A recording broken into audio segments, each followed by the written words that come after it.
All right, today we are working on a vault that is needing manual activation within the director software of OpenText Server Backup. And depending on the version of your software, you could be working with Carbonite Server Backup or Evault.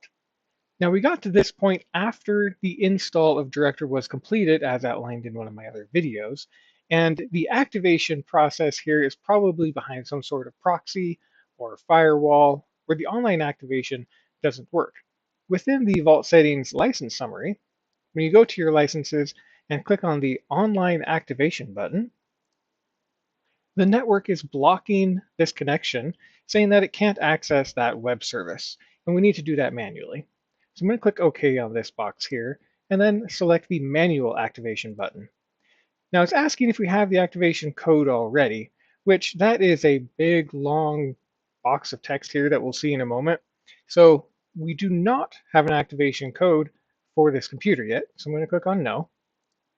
And then we're brought up to this large activation request block of text here. We can save that to a text file or copy it directly to the clipboard, which is what I'm going to do. I'm going to click this button. And now at this point, I'm going to bring up a browser window to activation.evault.com. That block of text is now going to get pasted in this window. I'm going to click on the Activate License button. And there we go. We have a successful activation, and we are now going to copy this block of text and come back over to the director software.